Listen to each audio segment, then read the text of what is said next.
Hi hello welcome to 24/7 news TV. నేను మీ పరిటాల మూర్తి. ఈరోజు మనతో ద ఫేమస్ అడ్వకేట్ సుబ్బు అన్న ఉన్నారు. అన్నని పలకరించి చాలా రోజులైంది. మాట్లాడదాం, చాలా విషయాలనేవి తెలుసుకుందాం, ఇంట్రెస్టింగ్ టాపిక్స్ డిస్కస్ చేద్దాం. నమస్తే అన్నయ్య. నమస్కారం అండి. బాగున్నారా? చాలా కాలం అవును. అయిపోయింది మీకు ఇంటర్వ్యూ. నాదో ఒక సంవత్సరంన్నర అయిపోయింది మిమ్మల్ని యాహ్! యాహ్! కలిసి. భయ్యా, ఇప్పుడు జరుగుతుందేంటంటే బాగా రాస్తారుంది, వైరల్ అవుతుంది. యెస్. అంటే లావణ్యతో రిలేషన్‌లో ఉన్నాడు. తను హ్మ్. ఎళ్లి నేను ప్రీ రిలీజ్ ఈవెంట్స్ గూడా చేయనివ్వను, అడ్డుకుంటా. హ్మ్. నాకు హక్కుంది. నా రాజు నన్ను కలవనివ్వరా, ఇట్లా మాట్లాడుతుంది. హ్మ్. అంటే ఇది ఎంతవరకు కరెక్ట్ అంటారు యాస్ ఎ అడ్వకేట్?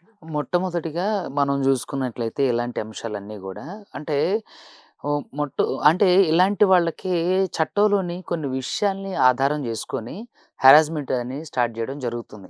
మీరు చూసుకున్నట్లయితే అంటే కట్టే కొట్టే తెచ్చినట్టుగా నేను కొన్ని మాటల్లోనే దీన్ని కంప్లీట్ జేస్తా. ఎలా అంటే మీరు చూసుకున్నట్లయితే 498 ఏ కేస్ అనేది చాలా వరకు మిస్‌యూజ్ అవుతుందని జెప్పి మన సుప్రీం కోర్టే అంటే తన జడ్జిమెంట్‌లో పేర్కొనడం ప్రకటించడం అవును. జరిగింది. అవును. అలాగే ఈ విషయంలో గూడా పాత సెక్షన్‌లయినటువంటి 376లో ఎలా అయితే అంటే రేప్‌కి సంబంధించిన కేసులు గాని, ఇలాంటివన్నిటిని ఎలా అంటే రేపులు జరగకుండానే రేప్ కేసులు పెట్టడం.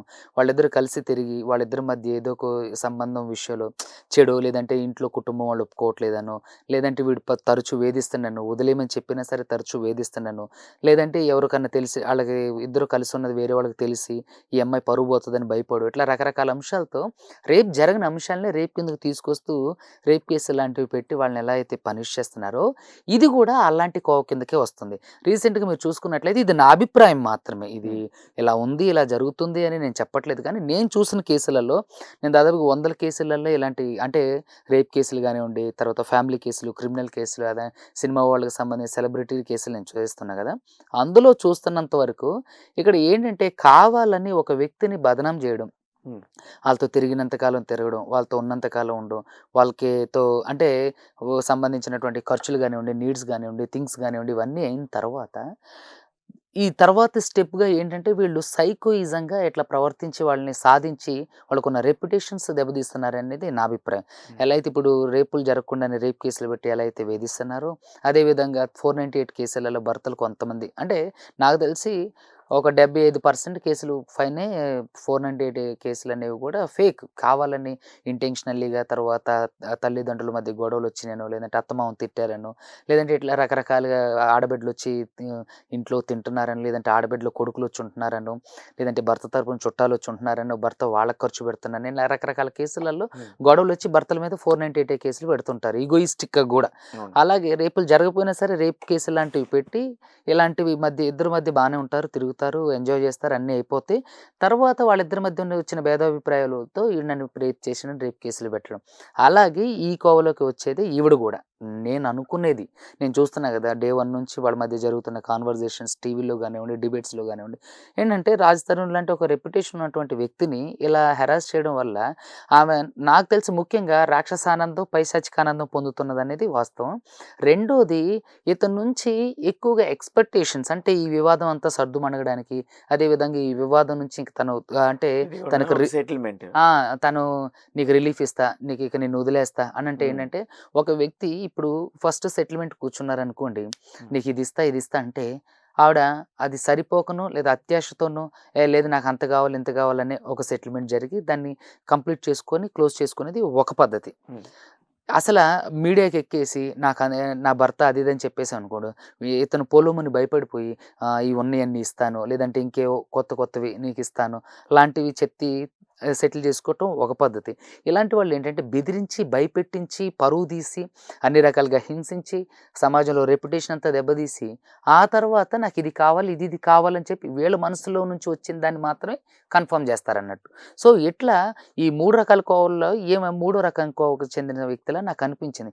చూస్తే ఆమె అగ్రెసివ్ బిహేవియర్ గానివ్వండి, ఆమె అరవడం గానివ్వండి, ఆమె మీడియా ముందుకు రావడం, నిజంగా అన్యాయం జరిగిన స్త్రీ ఎప్పుడు గూడా అంత బరితెగించి ప్రవర్తించదు అనేది నా ఉద్దేశ్యం. అంటే తప్పుగా అనుకోకండి, ఇంకోలాగా నాట్ ఓన్లీ లావణ్య గారు, ఇంకా మిగతా వాళ్ళ గురించి ఎప్పుడు గూడా ఆహ్, ఒక వ్యక్తికి తన వల్ల వేరే వాళ్ళు సఫర్ అవుతున్నారు అని అంటే ఆ వ్యక్తి నిజంగా రిగ్రెట్ ఫీల్ అవుతాడు. అలాగే ఇప్పుడు రాజ్ తరుణ్ విషయంలో లావణ్య చేసేది కూడా ఏంటంటే ఇది ఒక పైశాచిక చర్యలా అనిపిస్తుంది తప్ప అతనికి నిజంగా న్యాయం జరగాలని, తను నిజంగా తనతో ఉండాలని, లేదంటే తనతోనే జీవితాంతం బ్రతకాలనే ఆలోచన ఏ కోశాన లేనట్టే కనిపిస్తుంది. తను ఎక్కడ కూడా రిక్వెస్టింగ్గా కానీ బెగ్గింగ్గా కానీ ఇప్పుడు భర్త భార్య మధ్య విషయంలో ఒక గొడవ జరిగింది అనుకోండి, భర్త అన్ని విషయాల్లో తగ్గిన భార్య ఎక్కడో ఒక 4-5 విషయాల్లో తగ్గుతుంది. అంటే కానీ ఇప్పుడు కూడా తను ఏమంటుందంటే నన్ను కలవనివ్వట్లేదు. హ్మ్. అందుకనే నేను ఎక్కడ ప్రీ రిలీజ్ ఈవెంట్లు జరుగుతున్నా, తన సినిమా ప్రమోషన్ జరుగుతున్నా, ఈవెన్ షూటింగ్ లొకేషన్‌లో జరుగుతున్నా ఎళ్లి కలవాల్సి వస్తుంది. నన్ను కలవనివ్వట్లేదు ఎవరు. అంటే సినిమా వాళ్ళని కొంచెం కలవడానికి ఇబ్బందే. అంటే కొంచెం ట్రాక్ అనేది ఉంటుంది కదా! బౌన్సర్లు ఆపడం, ఆ చుట్టుపక్కల వాళ్ళు రిస్ట్రిక్ట్ చేయడం ఇవన్నీ ఉంటాయి కదా! నా రాజుని నన్ను ఎందుకు కలవనివ్వరు అని ఇదొకటి అంటుంది. ఇంకోటేంటంటే కొన్ని లీక్స్ కూడా చేస్తుంది. ఇప్పుడు పర్సనల్ థింగ్స్ ఉంటాయి కొన్ని. ఆడియో లీక్‌లు, మీరు మాట్లాడినయి, భార్యాభర్తలు మాట్లాడుకున్నయి లీక్స్. ఆన్ లేదంటే బెడ్ వాళ్ళ రిలేషన్‌కి ఫ్యామిలీ సంబంధించి. వాళ్ళ ఫ్యామిలీ వాళ్ళ ఫాదరు సరదాగా మందు తాగిన విజువల్స్ అనో, లేదంటే వాళ్ళ ఫ్యామిలీ మెంబర్స్ ఎవరైనా చిట్ చాట్ చేసినయనో, అదనో వాళ్ళ సీక్రెట్ ప్రైవసీ ఉంటుంది కదా!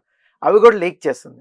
ఇది ఎంతవరకు కరెక్ట్ అంటారు అది చట్టంలో అనేది? 100కి 200% కరెక్ట్ కాదండి. హ్మ్. 100కి 200% తప్పు. ఇప్పుడు నీకు ఒక వ్యక్తితో ఇబ్బంది ఉన్నప్పుడు ఆ వ్యక్తితో మాట్లాడు.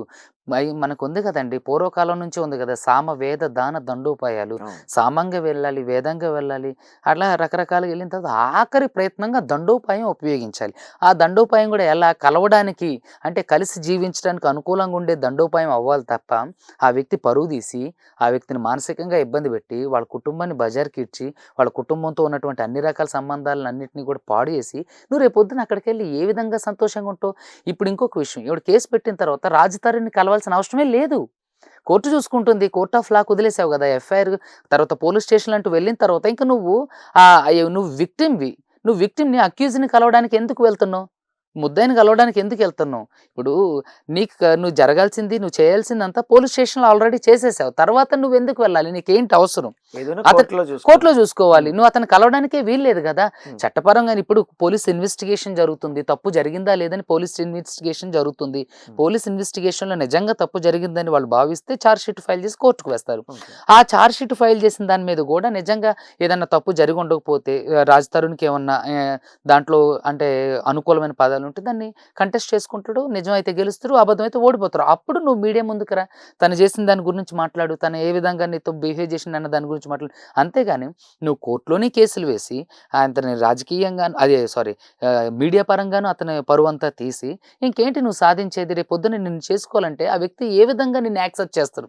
ఒక అబ్బాయిగా మనం ఆలోచించినట్లయితే ఫస్ట్ అలాంటి ఒక ఇన్సిడెంట్ మన కుటుంబంలోనే జరిగితే వి కాంట్ యాక్సెప్ట్. అంతే. దాన్ని మనం యాక్సెప్ట్ చేయలేము. అంతే కదా! ఎందుకంటే ఆ విషయం నుంచి మనం పారిపోవడానికే ప్రయత్నం చేస్తాం. మరి అలాంటిది నువ్వు గలీజ్‌గా మాట్లాడుతూ, బూతులు తిడుతూ అతనికి సంబంధించిన నువ్వు రాజ్ తరుణ్ ఒక్కడితోనే కాకుండా వాళ్ళ కుటుంబానికి సంబంధించి పాపం రాజ్ తరుణ్ కుటుంబానికి సంబంధించిన వ్యక్తుల గురించి కూడా నువ్వు చెడుగా ప్రచారం చేయటం, వాళ్ళ ప్రైవసీకి భంగం కలిగించడం కాదా?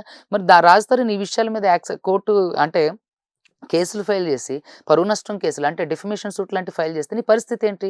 అంటే ఇక్కడ ఏంటంటే ఆడవాళ్ళకి ఒక తప్పు జరిగింది అనని అన్న తర్వాత ఆడవాళ్ళకి పొలోమంటూ ఈ పనికి సంఘాలు. మాలిన సంఘాలన్నీ వచ్చి చేరతాయి. అది తప్పు జరిగిందా, ఒప్పు జరిగిందా అనేది ఆలోచించరు. మీరు రీసెంట్‌గా ఇంకొక ఇష్యూ కూడా చూసుకున్నట్లయితే కదులుతున్న బస్సులో నుంచి ఒక మహిళని అవును. డ్రైవర్ రేప్ చేసి. రేప్. రేప్ చేశాడు అని.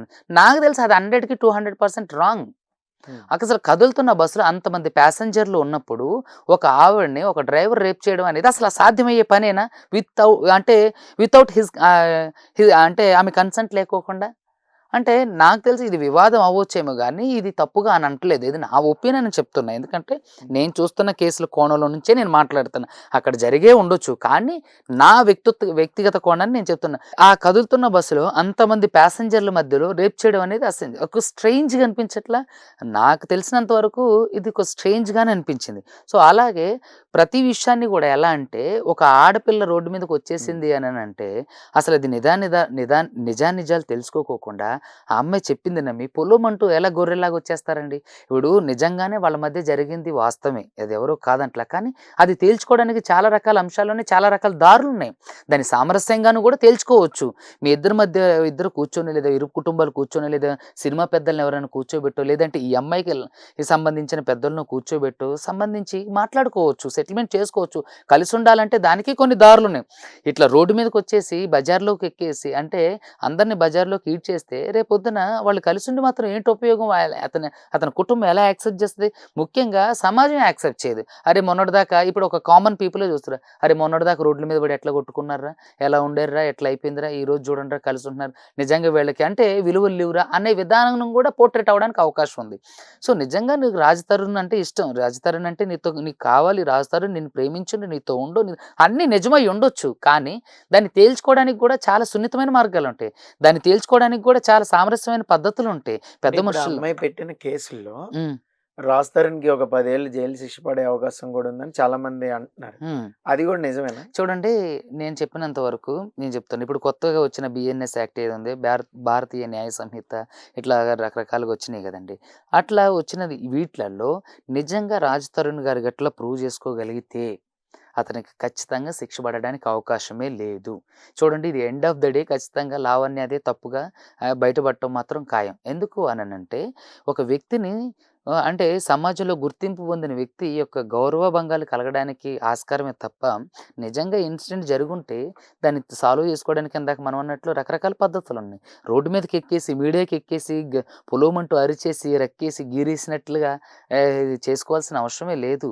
ఇలా ఏంటంటే ఒక స్త్రీ తనకున్న ఔన్నత్యాన్ని కాపాడుకోవాలన్నా, ఒక స్త్రీ తనకి సమాజంలో జరిగిన ఏదైతే తప్పులు, ఒప్పులు ఉన్నాయో వాటిని నిరూపించుకోవాలన్నా దానికి కొన్ని పద్ధతులున్నాయి, కొన్ని సులభమైన మార్గాలున్నాయి, పోలీస్ ఇన్వెస్టిగేషన్స్ ఉన్నాయి, కోర్టు ట్రయల్స్ ఉన్నాయి. ఇవన్నీ ఉన్నప్పుడు నువ్వు కోర్టులో కేసు వేసి పోలీస్ స్టేషన్‌లో కేసు వేసి ఎఫ్ఐఆర్ చేయించిన తర్వాత కూడా వాళ్ళ కుటుంబాన్ని బదనాం చేసే హక్కు నీకెవరిచ్చారు? ఎస్పెషల్లీ లావణ్యకి నేను సూటిగా ఆమెనే మనం క్వెషన్ చేద్దాం. ఇప్పుడు నీకు ఇష్యూ రాజ్ తరుణ్‌తో. ఆయనతో నీకు ఇష్యూ ఉన్నప్పుడు నువ్వు వాళ్ళ కుటుంబాన్ని మధ్యలో లాగి వాళ్ళని అంటే బదనాం చేసి వాళ్ళ పరువు తక్కువ పనులు చేసి వాళ్ళ పరువు తీసే హక్కు నీకెవరిచ్చారు? అసలు వాళ్ళ విషయాలు, వాళ్ళ పేర్లు, వాళ్ళకి సంబంధించిన సంఘటనలు బయటపెట్టడానికి నీకేం అధికారం ఉంది? అసలు నువ్వెవరివి? ఇష్యూ ఏదన్నా ఉంటే రాజ్ తరుణ్‌తో తేల్చుకోవచ్చు. ఇష్యూ ఏదన్నా ఉంటే రాజ్ తరుణ్‌తో మాట్లాడుకోవచ్చు. లేదంటే సులభమైన పద్ధతులు, సున్నితమైన మార్గాలు వీటన్నిటి నుంచి తెలుసుకోవచ్చు. రోడ్డెక్కేస్తేనే వీటికి పరిష్కారం లభిస్తుందా? రోడ్డెక్కి ఎంతమంది పరిష్కారం సంపాదించుకొని కాపురాలు చక్కబెట్టుకున్నారు? రోడ్డెక్కినోళ్ళందరూ ఎంతమంది కాపురాలు నిలబెట్టుకున్నారు? అంటే ఇక్కడ హీరో కదా! హ్మ్. కొంచెం ఆ భయమైనా ఉంటుంది. మీడియా ముఖంగా మాట్లాడితే కనీసం ఆ కాంప్రమైజింగ్ అయినా ఉంటుందనే ఆ కోణంలో ఏమి పరువు తీసేసిన ఆలోచించుండొచ్చుగా తర్వాత అని. ఇంక భయమేంటండి? నిండా మునిగిన హ్మ్. తర్వాత చలేంటి? హ్మ్. మూర్తి గారు మనం చూస్తూనే అంతేగా. ఉన్నాం.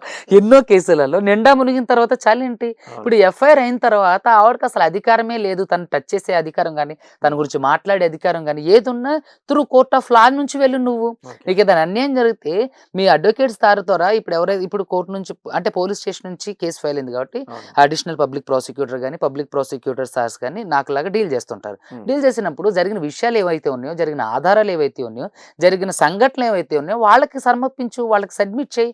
దాని గురించి ఏం జరుగుతది, ఏం యాక్షన్ తీసుకుంటారు అనేది ఇది కోర్ట్ ఆఫ్ లాకు వదిలేద్దాం. ఓకే. ఎందుకంటే గౌరవ కోర్టులు మన భారతీయ చట్టం యొక్క ముఖ్య ఉద్దేశ్యం ఏంటి, పార్లమెంట్ యొక్క ముఖ్య ఉద్దేశ్యం ఏంటి, రాజ్యాంగం యొక్క ముఖ్య ఉద్దేశ్యం ఏంటి, 100 మంది దోషులు తప్పించుకున్న ఒక్క నిర్దోషికి కూడా శిక్ష పడకూడదు. పడకూడదు. సో అలాంటప్పుడు ఇప్పుడు ఇందులో ఈయన ఖచ్చితంగా దోషి అయ్యుంటే తప్పించుకోవడానికి అవకాశం లేదు కదా! ఎందుకంటే నీ దగ్గర ఆధారాలు ఉన్నాయి గదా!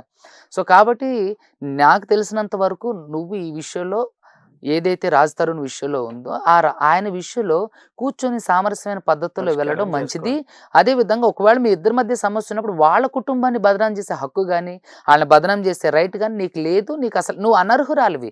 నీకు సమస్య ఎవరితో మొదలైంది? ఈ సమస్య ఎక్కడ స్టార్ట్ అయింది? ఈ సమస్య ఎవరితో నీకు? వాళ్ళతో తేల్చుకో. అసలు ఇంకొకటి కేసు అయ్యి ఎఫ్ఐఆర్ అయిన తర్వాత అసలు నీకేం అధికారం ఉంది? ఒక అక్యూజ్డ్ గురించి మాట్లాడే హక్కు నీకెక్కడుంది? నీకున్న ఆధారాలు కోర్టుకు సబ్మిట్ చేయి. అంటే నీకు మీడియాకి ఎక్కేసినంత మాత్రాన నీకు మీడియాలో జరిగే న్యాయం ఏంటి? హ్మ్. ఇప్పుడు బదనాం అయిన తర్వాత అతని మనసు కూడా విరిగిపోతది గదా!